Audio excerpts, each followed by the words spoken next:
Welcome to Happeo Unmuted, the podcast where we speak openly about what it really takes to connect people at work. From internal comms and knowledge sharing to the messiness of change and the rise of AI, we go beyond best practices to unpack what's working, what's not, and what's worth rethinking. Our host, Bourgeault-Trickey, has spent over 10 years in internal comms, building and launching intranets for organizations in telecoms and finance. He now leads client services at Happeo, where he's helped over 120 businesses across the globe create and grow engaging digital workplaces that drive organizational goals and objectives. If you care about how people in your organization share, learn, and adapt, this is your show. And if you're looking for a modern digital HQ, you can find us at happeo.com. Welcome to Happeo Unmuted, the podcast where we explore the messy, brilliant, and occasionally unfiltered world of internal comms, knowledge sharing, and digital transformation. I'm your host and Happeo's Principal of Client Services, Bourgeault-Trickey. Today, we're talking about change management, including what it takes to stick, why it gets a bad rap, and how strategic communication and knowledge management can turn disruption into an opportunity. Today's guest is Andrea Greenhous, founder and president of Vision to Voice, a communications agency focused on helping organizations navigate change with clarity, structure, and purpose-built communication strategies. Andrea has spent her career at the intersection of strategy and transformation, and I'm excited to dig into her perspective. Thanks for joining. Hello. So we'll kick off with our unmuted moment. So the first one I've got is, what's something you've heard on a call that definitely should have been muted? You know, one of the things I hear very frequently that I think should be muted, Jesse, is that people are too busy to read our communication. Yes, yeah, I've worked with a few leaders who really feel strongly about it sort of being an accountability for people to follow your local news with the organization. How do you normally sort of manage those sort of statements when you get them? So I believe that your communication should be great enough that people want to read it. It adds value to their work and it sparks a little bit of joy. Mm-hmm. And if you're not doing that, then of course it's going to be a waste of time. Yeah, you got to definitely have that. You're keeping the value proposition promise, right? And then yeah, I've also definitely seen it be the case too, where you're gonna have to inject a bit of humor into things to try and bring them in. So those like opening lines can really make a difference. So yeah, absolutely. Yeah. How about if we continue on this thread? If internal comms had a blooper reel, what would be on yours? Okay, so we're going to be talking about change. I once worked on a change project, huge one, where I had all kinds of communication, only I couldn't publish any of it because there was no one to publish it on the internet. Oh. And then I walked out of that organization thinking never again. Yeah, lessons learned. Yeah. And then maybe what's one moment that made you fall in love with the work you do or totally question your life choices? So I do love what I do, and I've had my company for 25 years, so I must be passionate about it. And I think what I really like, aside from communications and the challenges and the rewards, the biggest thing is when I talk to a client and their shoulders drop and they have a problem and I propose a solution, or we finished a project and they're super happy. Like helping people is at the core of what we do, and being able to help people improve their communication, help them with change and transformation. That's a highlight for me every day. I tend to see that as a major, almost personality trait for people who are in comms or doing that kind of work. Do you find that yourself, like with the people that you've worked with on your teams and things like that? Well, we are very client focused. Like, it's really important to us, and that client experience is very important. You can be a great communicator, but if you're not good at understanding your clients, serving them to the best of your ability, you're not going to be successful. So yeah, I think, I did work, one of my first jobs was in an organization where it was actually in politics, where they didn't think about their audience and the outside world. And someone once said to me someone came in, some expert guy, well known in Canada actually, Alan Gregg, famous pollster. He came in and said to us, you know, you guys think about this 24/7. The average Canadian thinks about it for 2 minutes every week. You have to capture their attention in that time. So yeah, challenge. Yeah, making that connection, right? Yeah. Mm-hmm. Speaking of challenges and making connections, maybe we can transition a little bit to our change topic. So Yeah. the first one I wanted to ask was, why is change management suddenly one of the most talked about and also dreaded skills in organizations today? Really getting a lot more sort of interest these days. Yeah, it is. And you know what? I'm very surprised that it hasn't been a topic earlier. So I'll tell you a little bit of my backstory, which is I started my company 25 years ago. I very quickly fell into working on projects that involved change. And so I quickly realized that I needed to improve my understanding of the change process, how people experience change. And so I read a bunch of books and got a bunch of training, including the ProSci training. Mm-hmm.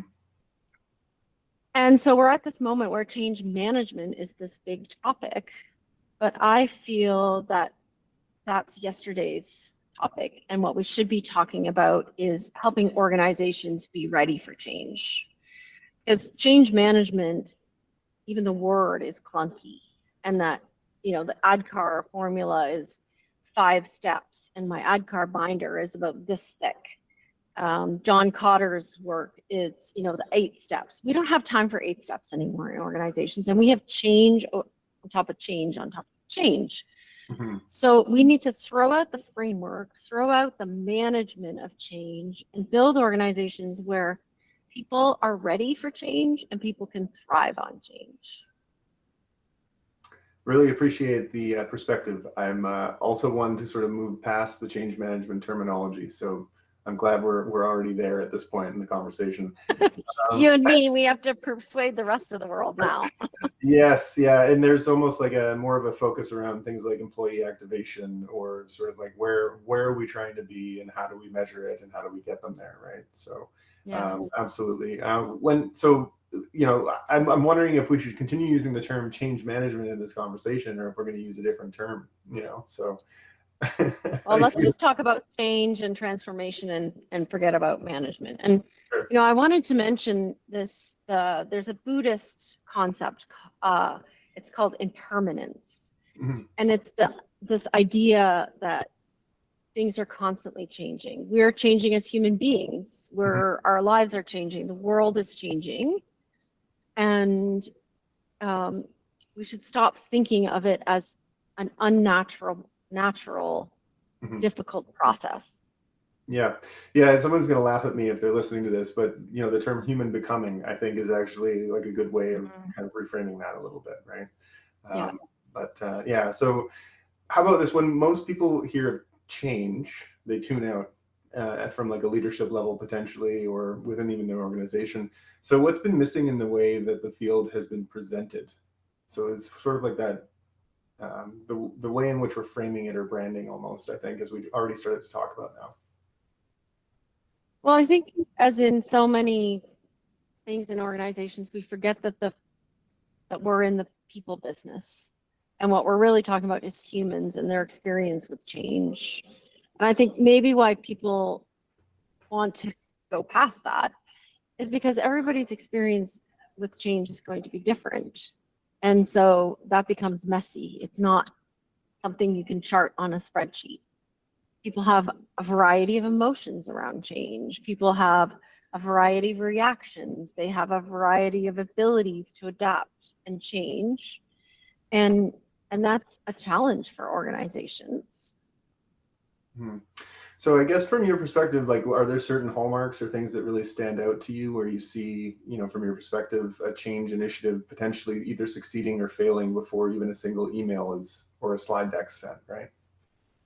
Yeah. Oh, that is the perfect question, Jesse, for me, because actually to kind of continue on my story, I did a lot of change communication major projects leading. I got my ADCAR certification. And then I realized, probably shortly after the time that I had this content for an intranet that never got published, was the one thing that always held me back and that I thought set change up for failure even before, like you said, the project plan got finalized, was the fact that organizations did not communicate effectively to start with. They didn't have a strategy. They didn't have the tools. They don't have the systems and processes, and they don't have the understanding of the importance in organizations of modern, empathetic human communication. And so that's what I set out to change, is to change that, to help organizations build these strategic, people-focused communication systems and processes and strategies, so that when change comes along, it's much easier to help people through that change. So more of like, I don't know, does that make sense? I think it does. It's the idea that you're sort of building for change in mind, essentially, and knowing that the organization needs to change. So a communication strategy is sort of almost anchored to the concept of how do I roll out a change, right? Rather than it being like, oh no, we're changing, let's sort of put something on top of our other way of working that now means we have to think about how to change, right? So, well, exactly. Like, one thing we know is that purpose-led organizations are some of the strongest organizations on the planet. So people know the difference that they're making, and the difference that their company is making. And so if you have a strong purpose in your organization and it's communicated and needs to be communicated constantly as part of your strategy, then when you change and if communication is connected to, or the change is connected to your purpose, and it helps people understand why, and it makes sense because this is our purpose, this is where we're going, and this is the change that needs to happen to get us there. That makes a whole lot more sense than just, oh, hey, we're changing just for change's sake. right. So, we're sense-making beings. We want to make sense of the world. We're doing that subconsciously and consciously all the time. And if change comes from left fields and we don't have a sense of where our organization is going and why, and what our strategy is and what we're there to do, in terms of our purpose, then change doesn't make sense. Yeah, there's absolutely, like, if we're talking about change, we're probably going to do this throughout the conversation. It really is more about this human side, right? And so from that human side of things, I guess, like, what's the most common misunderstanding employees have about change typically that you've seen from your perspective? I think that it's hard, but I think that this misunderstanding was born out of the fact that organizations typically have not supported employees through change. So what does that mean? What it means, not only helping them understand why, but giving them the tools and support, everything from training to enablement, to also listening and involving them in the change. And so when you do change badly, when you're not communicating clearly, openly, and you're not supporting people with knowledge and information, then of course you're going to fail. It just, you get almost change trauma. Yeah. Right. So we went through this change. There was these high expectations about the system that was going to be amazing from day one. There were going to be no defects, no failings, no people errors. It was shoved down the pipe with no involvement from the people that are actually going to use it. It doesn't make sense of why we're doing this. Well, of course that project's going to fail. And that's going to leave people with a bad taste in their mouth around, I don't want to go through another one of those. The system failed. I look dumb. I couldn't get my work done on time. And it was a mess. Yeah. So the next one, is it going to be a mess again? Right. Yeah, you got the trauma, as you mentioned. Yeah. So, I mean, I guess when you go to work with an organization, if they're already sort of experiencing this change trauma, or, some people will call it change fatigue, How do you tend to approach that? Like, what do you see as opportunities to reduce that situation at the org? Well, Jesse, I get out my magic wand. Yeah.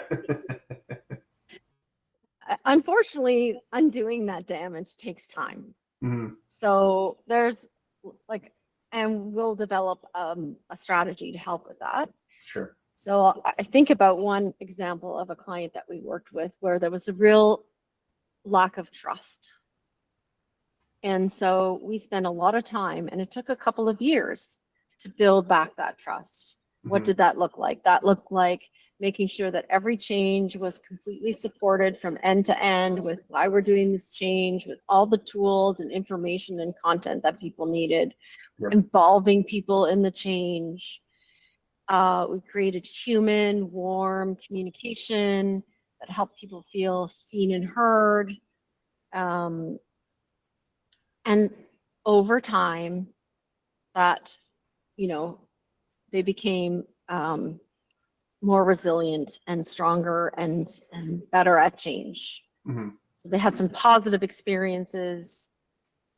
Leaders showed that they cared. They were involved and supported, and that made all the difference. And that started to reverse the trauma and the lack of trust and all the change fatigue that had happened in that organization. Mm-hmm. It's almost, the way you describe it, it's almost as if you're going through therapy with an organization, right? Like just having to kind of undo what's happened there, or start to think about why it is that way within the organization. People would be in tears. Yeah. People would be in tears, like traumatized from bad change and from, so it was sad. But again, it's so I love communication. I guess another reason I love it, it's not rocket science. Mm-hmm. It's simple, it's human, it's emotionally intelligent, it's warm, it's inclusive. Mm-hmm. Yeah, and I mean, and in that combination of like art and science at the same time too, right? It's very interesting. Yeah. I guess while we're on this topic of sort of the people side of things, the other one that I'm thinking about is sort of like, at an employee level or at a leader level, thinking about some of the aspects there. So, like wondering, again, coming on the outside looking in, like have you seen situations where leaders are sort of unintentionally undermining change, even when they're thinking that they're supporting it? Just trying to sort of like see it from different angles. Well, I think the biggest mistake that leaders make is thinking that they, A, are not responsible for the change, that they can have no impact, B, that they can have no impact on the change, and C, that their job isn't to communicate. Mm-hmm. The most successful change always has to start from the top, and leaders always have to take the lead.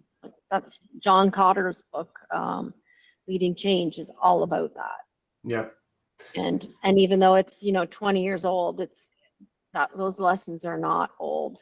They're just as relevant today as they were 20 years ago. Yeah, I totally agree. I'm constantly sort of either giving people the idea or reminding people of like celebrating the wins along the way, which seems pretty obvious if you think about it, but it's easy to get, these things deprioritized or forgotten along the way, right? So. Yeah, and I think, there's a few things about modern leadership that are important in change. One is humility. I don't have all the answers. Sure. A second one is the acceptance of failure. So one of the biggest things that I learned about change is this idea that when we change something in an organization, we lose our sense of mastery. What is mastery? It's my ability to do something well. Nobody wants to show up at work and do a crap job. Yeah. We all want to do well. Well, maybe there's a few people but we don't want them in our organizations anyways. You change something and all of a sudden it's going to take me longer. I'm going to make mistakes. Mm-hmm. There's going to be, errors and issues. And an acceptance of that as part of the change process is absolutely critical. So there should never be an expectation that, we're going to make it this change and everything's going to be rosy. The messaging should always be, and the leaders should always be sharing, we're going to fall down. We're going to mess up. It's going to be slow at first, but on the other side, it's going to be better. And if it's not, then we're going to fix that. And so I think that's critical. You also mentioned the sort of celebrating wins. Mhm. And while we're on the topic of challenges or issues with change, one of the biggest problems I've seen is, well, the change is implemented, okay, on to the next. Sure. Whereas sometimes that's when the most support needs to happen. And there's been a couple of times where I've learned this lesson. Once was, okay, we're finished. We'll see you later, Andrea. And then they called me back because there's a million things that needed to be communicated, clarified, supported. Sure. Another one was a project we worked on. We've worked on some building moves, so moving people from one building to another. Mhm. And it seems like a straightforward process, but in the course of moving to a new building, you change the way you work. It's a more open concept or whatever, there's changes. Yep. And it's, you have to get people prepared for the move. What do they need to do? All the information, all the content. You need to help them move in and get to know their building. But then that's when the real work starts. It's how do we shape those behaviors and mindsets of working in this new building? How do we make sure that we respect our neighbors? How do we make sure that people don't have a meeting in an open area and they use all the great meeting rooms? So there's, this one project that we worked on, people moved in and we were still communicating a year later. And thank goodness the leader of this project realized that communication needed to be ongoing and not, oh, we don't need you after the move. So I think that's another real critical thing, is to keep communicating, listening, celebrating wins, but also like acknowledging failures as part of the process after the changes has been completed. Yeah. There's sort of like the ability to find the sort of the diamond in the rough. Like even in a worse situation, you still kind of want to bring out the good things. But the other side of it too that I find is the idea that you're needing to measure throughout the whole process. We haven't necessarily talked about measurement yet, but that gives you that opportunity of sort of knowing or not knowing. And even not knowing is better than not knowing, right? Or sorry, knowing that it didn't succeed is better than not knowing, is what I meant to say. And so that kind of comes. I guess the other thing I was going to mention here, which sort of ties into what you're saying, is sort of it seemed like you were getting to this idea of awareness and understanding and knowing sort of where the audience is at or sort of how they're going through it. And I'm wondering, like, maybe if you have a way of either defining or sort of interpreting awareness versus understanding in the context of change. Well, so there's awareness, understanding, but there's also the actual change in behavior, because what you really want is for people to be able to apply those new skills or work in that new way, and for that to be smooth. Mm-hmm. So let's go back to the building move. So there's metrics, communication, open rates with newsletters, how many people open the move guide, and how many people asked questions on the open forum about the move, and were we able to answer those questions quickly? But then there's also the behaviors. Are they more productive in this work environment? Are they happier in this work environment? And those metrics take time. There's a great case study on our website about, it's called the $1 Million Problem case study. It's another really good example of where measuring outcomes from a change is not just, can be behaviors and mindsets, but it can also be like numbers. So in this project, there's an organization with credit cards. Mm-hmm. And credit card program, massive organization, credit card program, where there's a number of challenges that needed to be addressed with this change. One of them was the team that administered this program was constantly under the water in terms of being able to answer questions. There were people not using the credit card when they should be, and the organization was getting a rebate that could be worth millions of dollars. So at the end of the project, what I really wanted to see was this team whose workload and questions whose workload was diminished significantly and who had the ability to quickly answer questions and solve client problems. And the increase in spend on the credit cards increased so that the company would get more rebate. And after a couple of weeks of kind of completing a lot of the initial work, I would walk down the hall, and because I was on site at this company, and the team would like clap as I walked down the hall, because all of a sudden they had like their backlog log, which was like 200 or 300 emails, was down to 0. When they got a question, they could simply point them to all the content that was there with like very specific information. Yep. And that to me is about outcomes, right? Solving a real pain point that is stress. People had been gone on leave. People were thinking about retirement because administering this program was so difficult. And then all of a sudden, the changes that we introduced and the support that we provided changed that for forever, really. That's great. That sounds like a great example of sort of the intersection of communications and knowledge management to sort of leading to this result, right? I guess maybe the question then is like, how can the structured comms and the knowledge management set the stage for change before it even begins, from that experience that you were describing? Yes, I'm a big believer in a lot of content that can be on an intranet like Happeo. Sure. It's a really important for, and again, going back to this idea of setting people up for success before change even happens. I don't know how many organizations I've gone to where the as is process that they're going to change isn't even obvious to people. Right. And I'd say, what's the change? Like, you want to find that delta so that you can explain the change to people, and people wouldn't even know. Well, I just know that this is a new process. Right.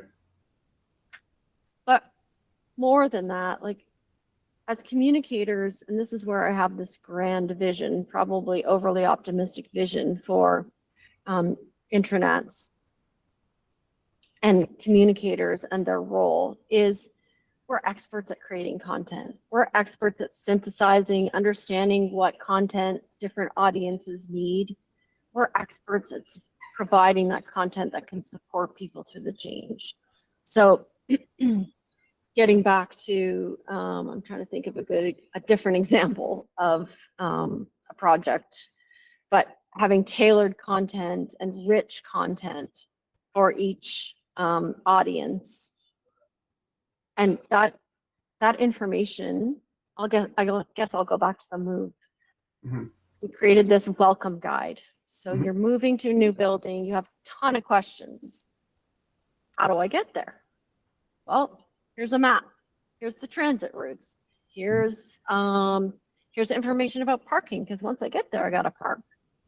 How do I get through the front doors? Is my security badge going to work, or do I need a new security badge?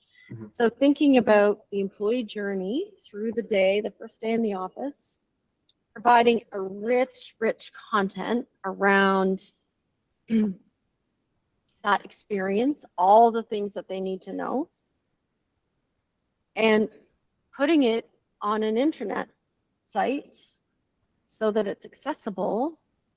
That has enormous value. So it had value while people were moving, but now it's also great for anybody who's new. Guess what? Here's where you're going to your work. It has value for the employee experience. Look at all the amazing things in this building that we've provided for you. So there's a lot, like knowledge, it seems like a lot of work, and organizations sort of shy away from it.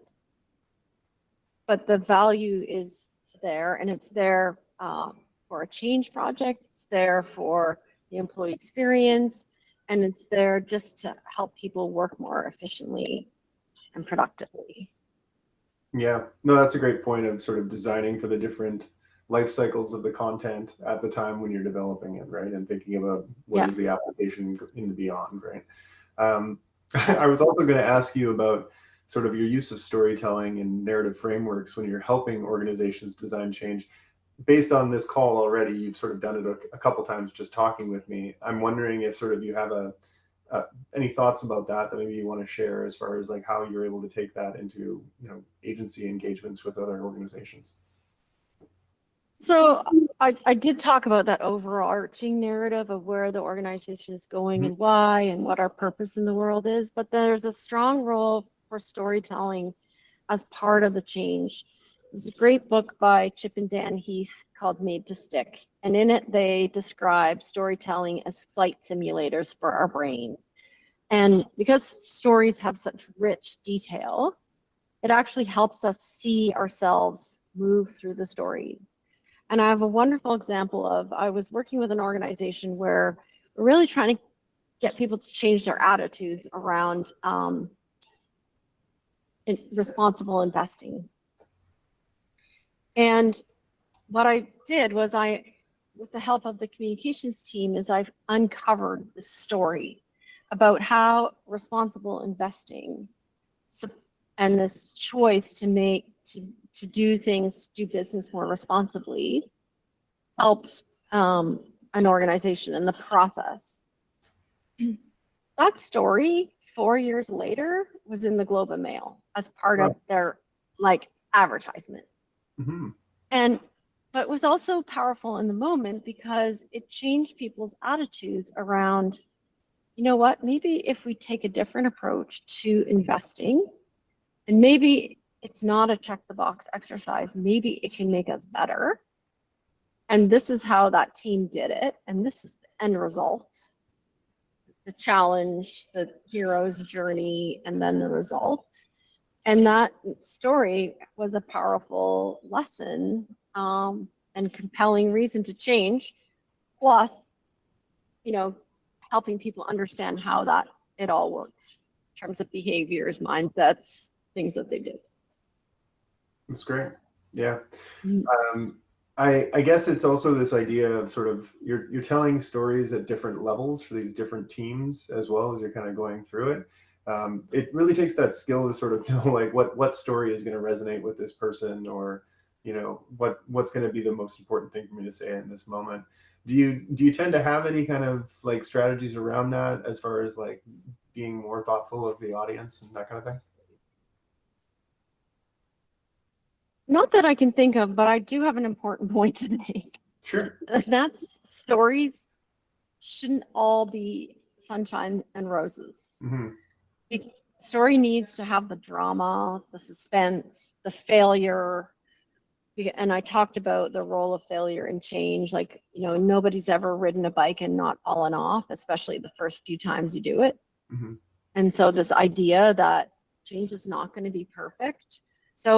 And there is this kind of knee-jerk reaction in organizations, and feeling among leaders is it's all got to be rah, rah, rah. It's all got to be good news and sunshine all the time. When in fact, we know that it's after the rain that the flowers come out. And so the stories need to include those tough things about change, whether it's at a higher level or whether it's an individual going through change and the challenges that they had, to be authentic and meaningful. I kind of feel like it might answer itself, but it's sort of a question then of like, how do you get leaders to buy into that sort of an approach where maybe they're not used to that, or it makes them uncomfortable to think about not having an absolute positive messaging system all the time, right? Have you had to kind of go through that recently or before? Where you think of that? Yeah, all the time. And so I think this is where having a clear strategy that's written down, that's backed by science, that's backed by the research. You can find any Harvard Business Review article about change, and they'll talk about, like the fact that you can't just say this is exciting and let's go. So yeah, and I believe part of our role as communicators is to help leaders understand what we do, why we do it the way we do it, the science, the research, and to include that in your strategies, include that in your conversations with leaders. Otherwise, we're missing an opportunity. They don't know, it's like accountants. We don't understand what they do or why it's important. But if you're working with an accountant on your expense report, you have to understand why things are a certain way, why you need to do things. We have just as much right and place in an organization to explain what we do, how it works, that kind of thing. Yeah. This might be the answer to my question. Is this the kind of thing that you're talking about the most with executives these days? Is there like a different conversation you have repeatedly with executives these days? Well, it depends on the client. Sure. But yes, the funny thing is, we tend to work with executives who get it already and just want to get that next level Right. up. But we're also working with a lot of communication professionals who want to get there with their leaders and need our help and support to get there. Right. So, but yeah, I'm a bit of an evangelist in terms of, spreading the news, spreading the word about the importance of communication, some of those more forward thinking approaches.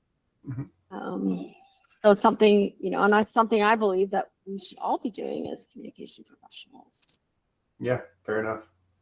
I think everybody who comes on this episode or this show is sort of doing a bit of that work, so I appreciate it. Of course, and that's great. Maybe we'll shift a little bit towards maybe the technology side of things. Okay. And so I wanted to kind of ask, you mentioned it before, and I know you do some work here as well. How do you see sort of the modern intranet or digital workplace helping change stick, like being part of sort of the change framework or the change strategy? So we have a little bit of a formula or framework for change, and it's kind of a simplified version maybe of ADKAR. And I've seen other people use it as well. We want people to have the information they need to change, to be equipped. We want people to be able to feel like they're a part of the change, to have a voice in the change. And then we want people to be inspired to change. So a modern intranet is critical for that. You can't measure sentiment, you can't get people's reaction, you can't have like pulse checks and comments and all of those things on SharePoint. So you need a modern tool that allows you to very quickly understand where people are on their change journey, what they're feeling, harness their ideas and that kind of thing.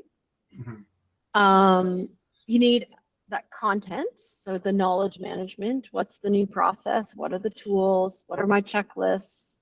Where's the training? All of that. And being able to build that and organize that very quickly and easily is much easier on a tool like Happeo. And then obviously targeting relevant content to the right people at the right time is the last piece. And again, not so easy on SharePoint. Then you've got to get a newsletter software, and then you got to do, we need something that can orchestrate and manage all of this in one place. And modern intranets are what's needed. Yeah. Maybe just to hammer home the concept. So like, where will you see the difference between like a scattered knowledge approach versus a single source of truth? So like, why is it important to move away from the SharePoint, the unstructured SharePoint versus I have one link for everything? Yeah. Well, you have changed honestly, trauma, it sounds like. Don't employees deserve it? I heard someone say that, we don't expect the accounting team or the IT team to use tools that weren't built for them. Mhm. Why are we expecting communicators to use tools meant for organizing files, Mhm. right? And so if communication and change and transformation and supporting your people are truly important, then why don't you equip your team to do the job that they're hard to do? Like, it's that simple. Doesn't need to be complicated. Yeah. I guess the other side of this equation is sort of over relying on tech within sort of the concept of the change or the strategy for the change. Where do you see sort of like the human oversight side of it matter most in those kinds of situations or those strategies? Well, certainly we do a lot to support managers in their role as communicators. Mhm. So the non-tech side of that is like a meeting in the box. Town halls, pretty Yep. critical for, helping people understand what's going on, why, listening and hearing from the CEO or their leader directly, like more senior leader, listening sessions Mhm. where people are actually sitting down and talking, maybe with a leader, a coffee chat or whatever. So yeah, but all those things can be hosted on a modern intranet so that someone who didn't get to attend the town hall wants to see what the conversation was, the coffee chat was with his colleagues, and the CEO can find it. There's this idea of message permanence, which is if I go to a town hall, it's in one ear and out the other. I might remember one or two things, but if you take that town hall recording, summarize it, or have your slides or whatever it is somewhere, it's valuable for someone who missed it, might forget and say, oh, there was an important point that I could, use in my proposal for that, or for a new employee who's particularly curious. So it has a lot of value to capture that. Yeah. It actually kind of takes me into the next question too. I look at that as sort of like an official artifact that's part of maybe a change initiative or a project. And so this sort of ties into the idea that you're now creating these artifacts for things like AI technology to kind of come in and be able to find that answer for you and the needle in the haystack in some regards. Yeah. So I'm kind of wondering, around AI, we haven't talked much about it yet, but from a change perspective, how are you kind of seeing AI applied to change, or where are you seeing sort of the benefits there? The biggest thing with AI right now, and I think the thing that we're not talking about as internal communications professionals and change professionals, is the biggest challenge for leaders is to introduce AI in a way that adds value to the organization. I read that 95% of AI projects do not realize their intended value, 95%. Mm-hmm. So because we're forgetting about the humans that are using AI. Right. It's about making sure we're consistent. Everybody uses AI differently. So how do we make sure that we're consistently using it across the organization to tackle our biggest problems? Are we tackling the right problems? But there's so many other questions about how do I use it. We're all focused on the prompts that we need to use for AI, but there's ethical questions, there's emotional questions, there's questions about consistency and use and innovation that we need to be talking about, rather than like, well, we need to use AI for this. Right. I have a cool new prompt or a cool new tool. Mm-hmm. We need to be thinking bigger, not down here at the keyboard level. We need to be thinking about the organization and the impacts and the change. And again, how are we going to make sure that it realizes this incredible potential and incredible risk? How are we managing that? How are we helping leaders with that? Mm-hmm. Are we helping them there was also another study about done by Edelman on trust and AI. And there's an incredible amount of distrust around AI. So how do we build trust in our organizations so that we can realize the potential? Yeah.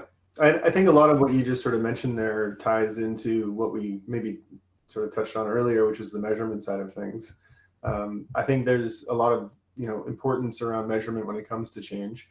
I'm curious from your side, do you have sort of standard metrics or signals that you look for to know that the change is gaining traction in the projects you're working through? Well, obviously listening to employees is the critical thing. Mhm. Where are the gaps? Where are the barriers to change, and Yep. understanding those and addressing them as they come up. But every change has different goals and they need to be very specific. Mhm. And then the measurement is applied, like I gave the example of the credit card project. Well, my goal was to reduce the burden on the team that administered the project. My goal was also to increase the spend. Those are the hard measures that show that that's very specific to the project, right? Mhm. The goal with the move is to have everyone moved in, working happily and productively. That's a little bit harder to measure, but we measure things like the question submissions, the talking to the managers. How is your team settling in? Do they having challenges? Mhm. Those kinds of things. Yep. Yeah, it's always very specific. I think the more specific you get with your goals around the change and to the change, Yeah. it kind of gets back to like, what is that exact change? Sometimes it's not as easy to define. Yeah. Yeah, it's I tend to find a lot of that myself in the work that I've done with clients and things like that. And smart objectives seem easy, but it's a real task for some of these teams to work with to get to that point. So Yeah. I guess when you're finding a case, I mentioned this too earlier. It's sort of that idea of like sometimes you're measuring and you find oh, that didn't work that well. It can be an uncomfortable situation to be in. When you're sort of faced with those sort of challenges, how do you maybe approach that with the clients?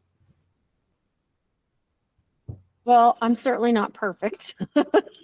Yeah. And I think, although I have been around enough to have learned from quite a few failures and things like that. But I guess you need to be agile and adjust. Mhm. And I think there needs to be a lot of thinking up front about what could go wrong and what the challenges are Mhm. with projects, and making sure that you're thinking ahead, one step ahead of the challenges. Stuff does come up, and then you have to have contingencies, you have to have plans. Yeah. That's a wonderful thing about communication. It's not like a new system that you need to implement in terms of like, say, some fancy IT system. Mhm. You can adjust very quickly. Something comes up on a change, then a question that you hadn't thought of, then you provide the answer. Something's not working, adjust. Yeah.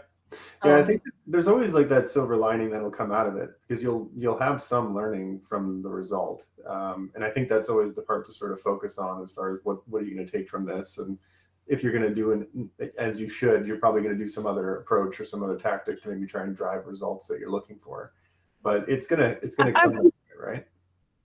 No, go ahead. Yeah, and I think a really important point too is one of the value that we bring as communications professionals is we understand employees. Mhm. We understand the organization. We can anticipate so many of the challenges that a change is going to implement. Whereas a lot of people on the project team or the leadership team are going to just go blindly forward. Yeah. Whereas we have our ear to the ground. We know what's worked, we know what doesn't work, know how employees are feeling. And that's an incredible value to leaders Oh yeah. and to these projects. Yeah, I tend to look at it like where you mentioned the ear to the ground, and it's normally the case that the communicator is the only one actually checking. Like, is this actually working? Where are we at now, Yep. right? Yep. That strategic level tends to not be as much of a significant piece for those just trying to get the task over the line, right? Yeah. So yeah, I think that's that case of I work with teams sometimes where they're afraid to measure almost, and that's just an important piece to understand. It's like you're not going to be able to actually succeed if you can't know if you did or not. And even if you didn't necessarily nail it the first try, you're not going to be able to get anywhere if you're not taking that risk of knowing and addressing it, right? So I have a really interesting story about that. We were working with a hospital, introducing a new strategic plan, which required quite a bit of change. And so we rolled out this strategy, and part of one of the tactics was a town hall. And at Vision to Voice, we feel like we really want to focus our town. We'd like to focus our town halls on one particular thing. Mhm. And instead of at the end of every town hall, we don't say, has anyone got any questions? We ask them 3 specific questions related to the goals of that town hall. great. So this particular town hall, our goals were to understand how people were feeling about the change, feeling parts, how ready they felt for the change, and how supported they felt. Mhm. And when we presented this plan for this town hall to the senior leadership team, they're like, you don't want to know. What if people are like cynical? What if people are like disappointed? What if people are angry? And I'm like, you want to know that. Yeah. And so it was really great. We had this whole report that measured how people were feeling about the change. Yes, there were people cynical and afraid, but there were a lot of people that were very positive. And just having that data, emotions are data, and emotions told the CEO the work that she had ahead. We were able to say, okay, here's how you address this variety of emotions towards this new strategy and all the changes. And when you acknowledge people and how they're feeling, they feel seen and heard. So the people who are cynical, the people who are afraid, the people who are not sure, the people who are really excited, they all got seen and felt seen and heard. Because she was able to say, I know how you're feeling.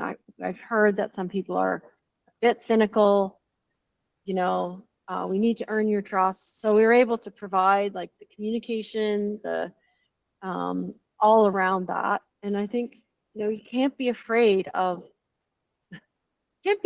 negative data or feedback, because that's how you improve. Yeah, absolutely. No, I really like how you kind of framed it there, as far as like I use like a no feel do framework, but I think it's very similar to what you were sort of describing before. And it's sort of that idea is you measure throughout the change to be able to kind of get a sense of what those numbers look like.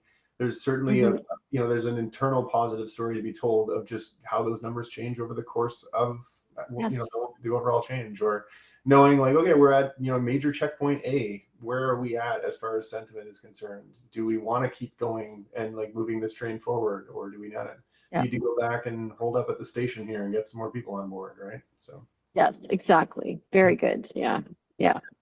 Good analogy. Yeah. I guess we're nearing the end of our time together here. I wanted to ask maybe if you had one piece of advice you'd give comms and knowledge management experts out there to improve their impact tomorrow, and maybe in regards to change, what would you maybe recommend? I think, and I guess this gets back to where we started, is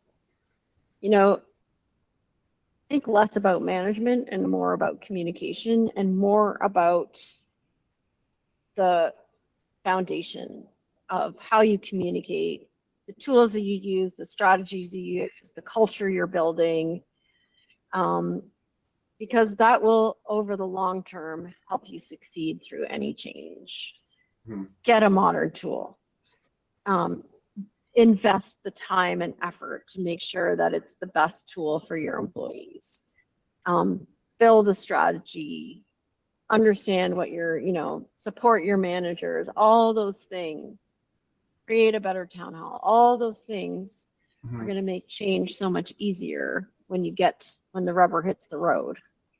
Yeah. And are going to, prevent that change trauma. I think that's great. And in reality, like the piece that stood out to me over the course of our conversation was this idea of building your strategy in mind for the changes that will happen as you go forward. So just sort of building a repeatable practice helps to make the whole thing that much easier. And then keeping those people in mind, right? Like really just understanding that it's a people change more than any other kind of change that you're really thinking of. Yes. Being able to take that. So that's great. I guess the other one I wanted to kind of leave with was like, if where do you see change management or change or employee activation or however we're going to frame this, like where do you see this going in like 3 to 5 years from now? I hope that people recognize the importance of better internal communication to start with. Mm-hmm. I think if organizations try to use the clunky frameworks that are out there, and don't get me wrong, they're all useful in their own way. Sure. But I think the real focus needs to be on building the right culture to support change. Like the CEO of Microsoft, we're not a knowing culture, we're a learning culture.